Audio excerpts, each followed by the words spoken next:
Welcome back, everyone.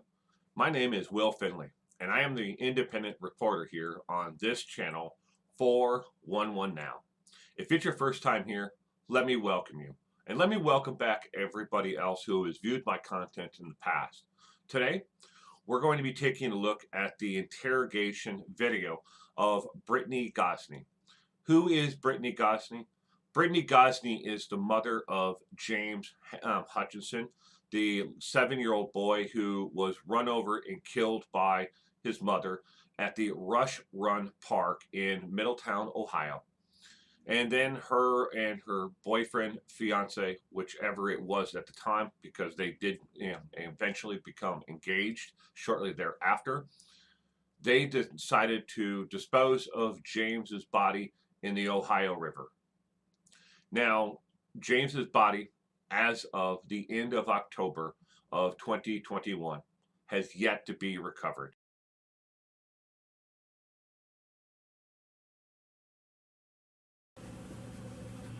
They wasn't listening, and he thought that James thought I wasn't making him listen. Right.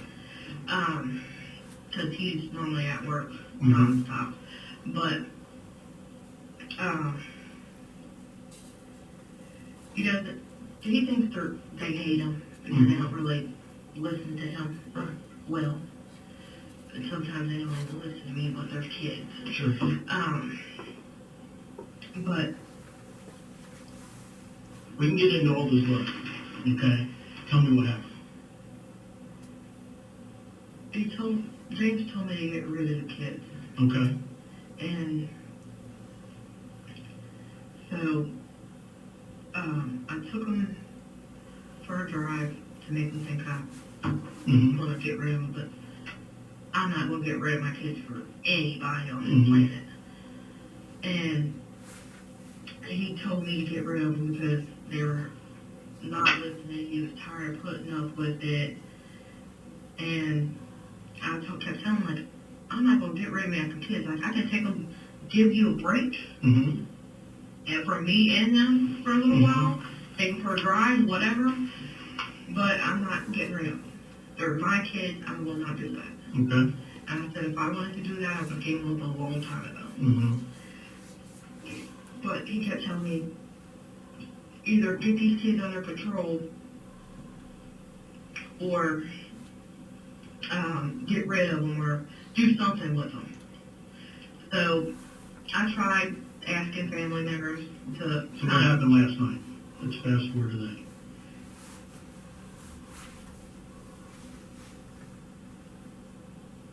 We went for a drive. I don't know what road it was. Okay. We were just driving around. Well, the kids were going to the bathroom. I had pulled over to this, a little booth. In Middletown? Yeah. Okay. It's a little stall or something. A bathroom. I pulled over to the bathroom and let them all use the bathroom. Well, it was raining and stuff. I left the door unlocked in the van and told them, we'll all go in here, not all of us at once, but each one of us go in here one at a time, use the bathroom. So we went in the bathroom. Well, I couldn't go in there, but when I went to go in the bathroom, I told them to go ahead and just get in the van. Well, James had slipped and fell because the shoes was wet, slippery, and he had hit his head. And did it kill him? Is that what you're telling me? Did it fall hurt him? Well, I asked him if he was okay, he wouldn't answer me. So I noticed he was breathing kind of heavy. And I thought maybe that's not normal. I've never seen him breathe that way before. Well, he was breathing, I don't know how long he was breathing for, but he had fell and busted his head on the side of the van and trying to get in there. And he was breathing heavy for a couple minutes, and then I think. I tried to do CPR, I think. So he stopped breathing. And where's his body at? You're doing good. Okay? Just tell me where his body's at. So I gotta go find him. For you. Okay? This is called closure now. Okay? Where's his body at? Did you take it back home with you? No, I left it. You left it? So who's all in the car with you? All of us. James, you, Yes, we always Then the three children. as a family. so all 5 of you? Yes. Alright. And what park was this, or where was this at in the hotel? Because it would make sense to put, to me, It was, did you put him in a dumpster? Did you just let him lay right there? Was he buried? I mean, that's what I need to know. I didn't do nothing with it. I just let them lay in the parking lot because it was a plain parking lot. There was, I believe, like water over here or something. Mm-hmm. And there was one little stall. And I let them just lay on the ground. Okay. Did James do anything with him? Your boyfriend? I mean, it doesn't make sense just laying right there on the ground. So Well, I left them laying in there on the ground because Yeah. I was going to call the ambulance, but Right. I was scared, shook up, didn't know what to do. Okay. So, now we need to figure out where this is at. well, the little boy was laying on the ground. I went to the bathroom, told him you try real quick, 'cause I couldn't hold myself. Mm-hmm. I told him, you try real quick to give him CPR. Mm-hmm. And so I went to the bathroom, I came out, he was gone. Okay. What did the other 2 children say about all this? Well, they were in the back seat, so they couldn't. Okay. I'm going to give you a break here for a second, okay? Relax, okay? I'm going to go out and talk to James real quick and see if we can figure out where this is at. Okay?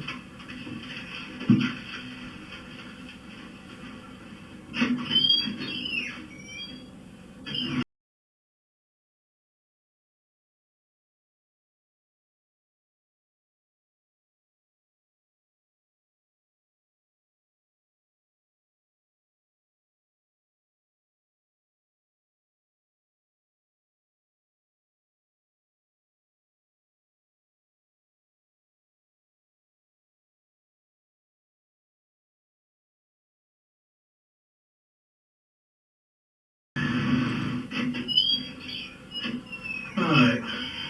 So, James has told me that body was dumped off the bridge, okay? That you guys went together to do that this morning, okay? Is it the Ohio River? Is that what we're talking about, or where? It's between Indiana and Kentucky. Between Indiana and I don't Kentucky? really know my ways about. Now, James goes into a little bit more detail what happened to him, what happened to your son. Okay. First off, was James with you when all this happened? Your boyfriend? He was not. The 3 kids. The 3 kids and you. Yeah, he told me to go somewhere To do what? to get rid of kids. To get rid of the kids. When I went to go kind of pull off, he didn't have the handle in his hand. Mm. It was kind of just like standing there. Not close to the van, but just kind of standing there, holding the van door, trying to get back in. Mm-hmm. Well, that door's messed up. Right. And I don't want to unlock it, don't want to lock.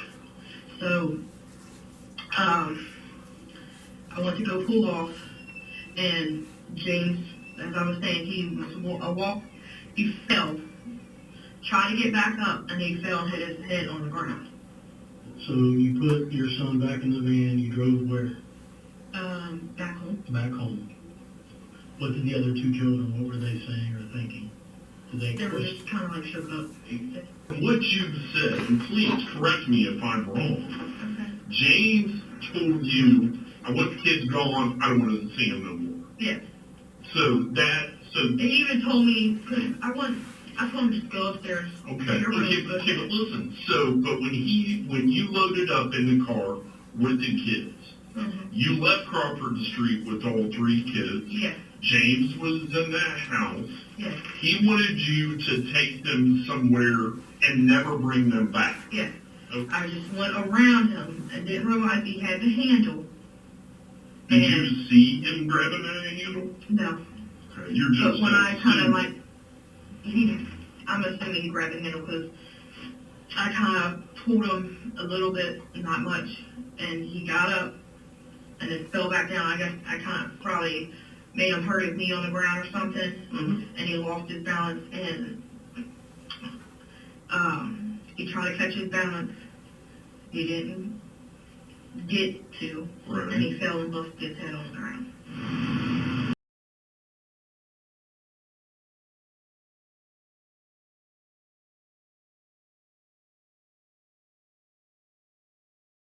So what's the real truth? We heard her version that she tried to spin for the police department of what really happened to James Hutchinson and to his siblings. And what she really wanted to spin was a story that had no blame for her at all. She wanted to place all the blame on James Hamilton, her boyfriend, who then later became her fiance. Before they were ever convicted, yes, they got officially engaged while they were both in jail. But what really took place? On this tragic morning, regardless of what she wants to spin, we need to start there. The morning of the tragic events, it did not rain. There was no rain at all. Matter of fact, it hadn't rained for 5 days prior or 3 days after. There was 8 total days there of no rain. So for her to say that he slipped on the van was a story that immediately the police, when she started to tell them that it had rained and he slipped on the van, trying to get into the van and hit his head, they knew that was a lie because they knew it hadn't rained.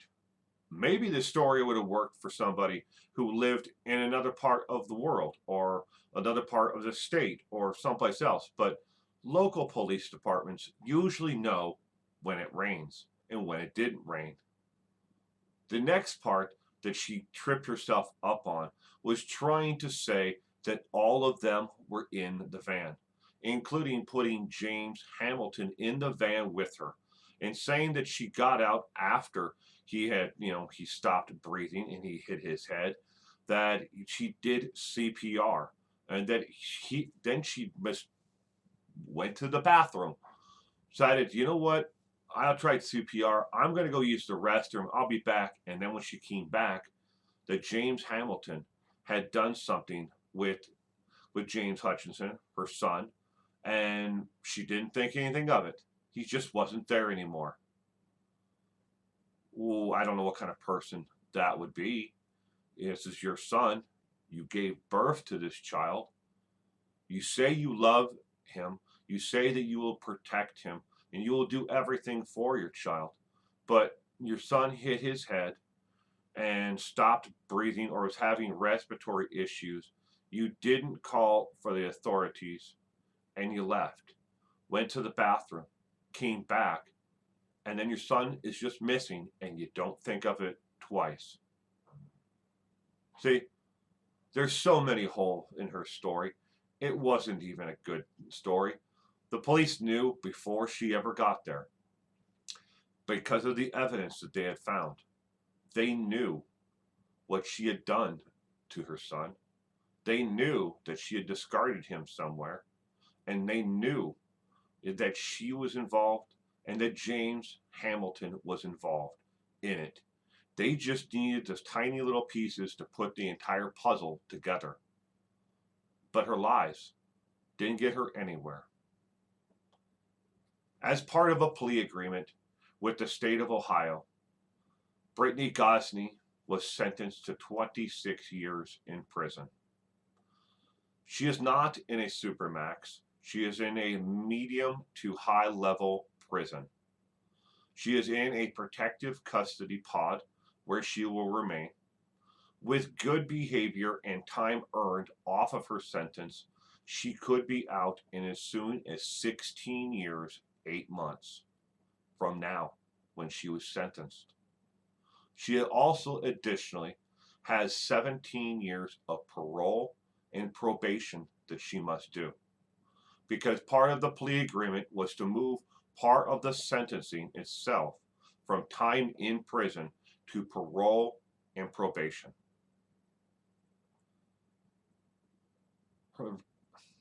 Sadly, she says, well, the other two children, they were in the back seat of the van. They didn't see what happened. They did.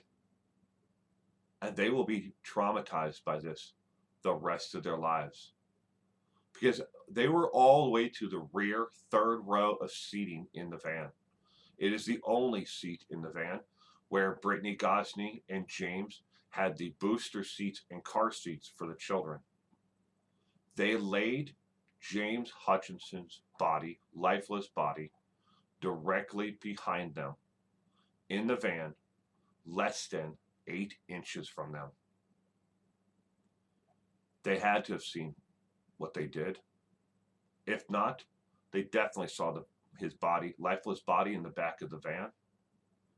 And then they watched them carry James into the home, roll him up in a blanket in the living room, and then take him to a spare bedroom and place him underneath an air conditioner so his body wouldn't smell. James Hamilton, in his written statement, admitted that Britney Gosney and him were both smoking methamphetamines and smoking Oxycontin pills that morning. That is the real reason why they never called the authorities.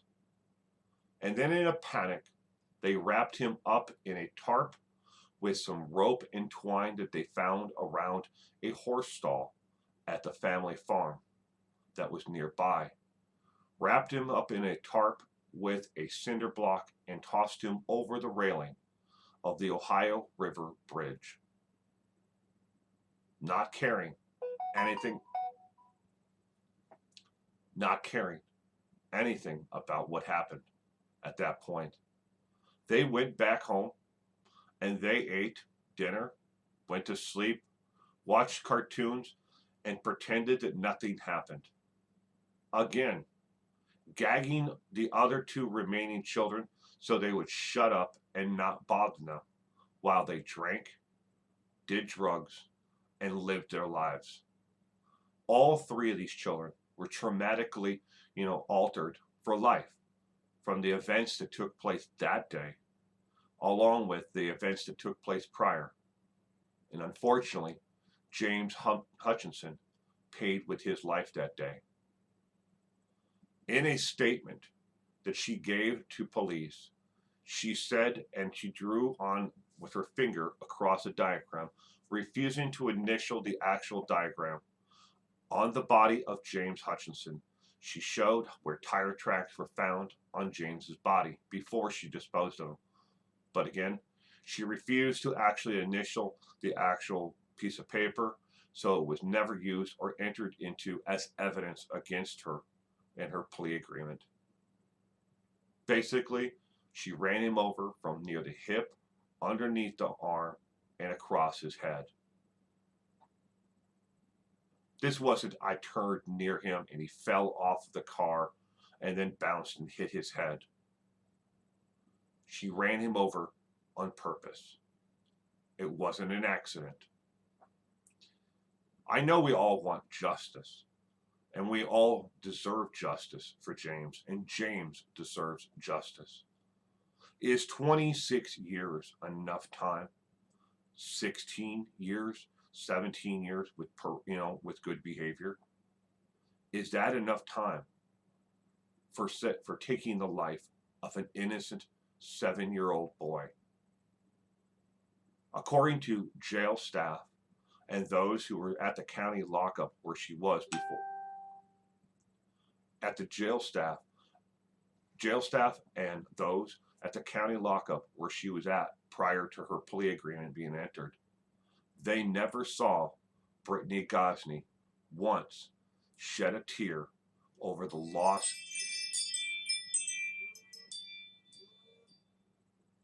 never saw Britney Gosney shed a tear or be remorseful for what she did. This, ladies and gentlemen, is the definition of a true monster. Someone who even now, not on drugs anymore, clearly does not care about what she did. James was disposable, and she didn't care about him, nor did she care about his other two siblings at all. She only cares about herself.